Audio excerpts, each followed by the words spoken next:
अस्सलाम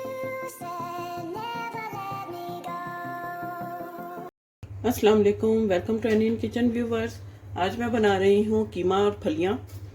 फलियाँ जो हैं ये 250 ग्राम मैंने ली हैं और इनको मैंने कट करके कुछ निकाल ली हैं। जो निकलने वाली थी ये देख सकते हैं आप, कुछ बीज हैं और कुछ जो नरम थी उनको मैंने कट कर लिया है इस तरह।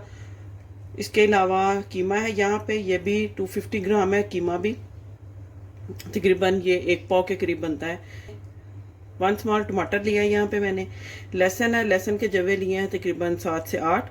और एक छोटे साइज़ का प्याज लिया मैंने, इस तरह कट कर लिया है। ऑयल है यहाँ पे 1/2 कप। हल्दी है 1/2 टीस्पून। सॉल्ट है 1 टीस्पून। और रेड चिली पाउडर है 1 टीस्पून। पानी चाहिए होगा इसके साथ। और चले रेसिपी को स्टार्ट करते हैं। यहाँ मैं सबसे पहले इसमें कीमा ऐड कर दूंगी।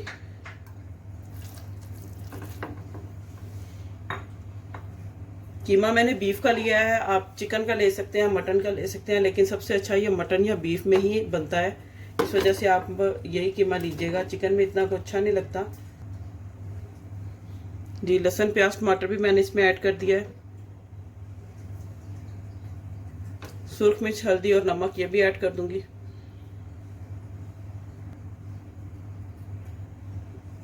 और पानी जी। फ्लेम को ऑन करूंगी और इसको मैं प्रेशर लगाऊंगी तकरीबन 15 मिनट के लिए जी। यहाँ पे मैंने 15 मिनट के बाद जो प्रेशर कुकर का ढक्कन था वो मैंने इसको रिमूव किया है। तो आप देख सकते हैं कि प्याज और टमाटर और लहसुन जो है अच्छी तरह से टेंडर हो चुके हैं और कीमा भी गल चुका है। तो इसमें मैं इसको अब अच्छी तरह से भून लूँगी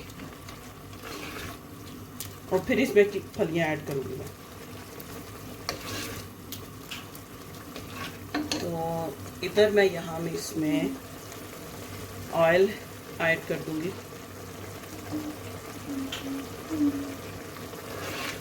बस अब इसको इतना भूनना है कि इसका जो है ऑयल वो सेपरेट हो जाए और पानी जो है वो बिल्कुल ड्राई हो जाए अच्छी तरह से।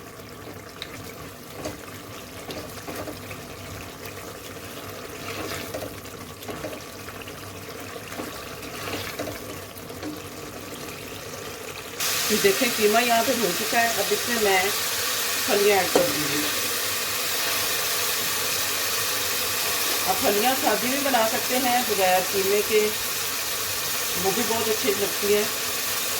इसमें मसाले वाली जो होती हैं वो भी बड़ी ज़बरदस्त बनती है। इंशाल्लाह वो भी रेसिपी मैं आपके साथ जल्दी शेयर करूँगी। अब यहाँ पे इसको मीडियम फ्लेम करके इसको अच्छी तरह भूनना है। ये इनका कलर जो है थोड़ा चेंज हो जाए इतना भूनना है इनको।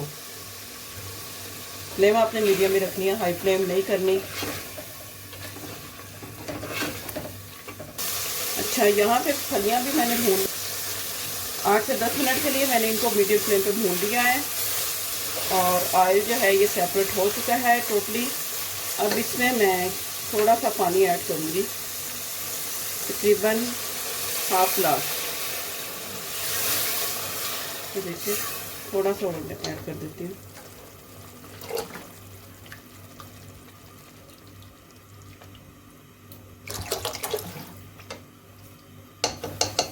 बस अब इसको मैं प्रेशर लगा दूंगी दोबारा से 5 मिनट के लिए। सिर्फ 5 मिनट के लिए मैं इसको प्रेशर लगाऊंगी ताकि फलियाँ जो है वो अच्छी तरह से गल जाएं। अच्छा जी व्यूअर्स, ये देखें यहाँ पे मैंने तकरीबन 5 मिनट के बाद प्रेशर कुकर का जो लीड है वो रिमूव किया है और आप देख सकते हैं कि फलियां जो हैं वो अच्छी तरह से गल चुकी हैं। ये देखें बिल्कुल भी कच्ची नहीं है, आप देख सकते हैं बिल्कुल अच्छी तरह से। ये देखें, और ये मैं होल वाला भी दिखा देती हूँ आपको। ये देखें ये दाना ये भी बिल्कुल गल चुकी हैं। और इसमें मैंने 2-3 ग्रीन चिलीज़ जो हैं वो मैंने इसके ऊपर वैसे ही होल मैंने इसमें डाल दी हैं। और बस इसको मैं रोटी के साथ सर्व करूँगी। चावलों के साथ भी इसको सर्व कर सकते हैं, वाइट चावलों के साथ बड़ी अच्छी लगती हैं ये। और रोटी के साथ भी देसी घी लगा के रोटी को तो उसके साथ सर्व करें आप। उम्मीद करती हूँ आपको आज की रेसिपी अच्छी लगी होगी। वीडियो को लाइक करें, सब्सक्राइब करें, शेयर करें, फ्रेंड्स और फैमिली के साथ भी शेयर करें। मिलते हैं नेक्स्ट वीडियो में, तब तक के लिए अल्लाह हाफिज़।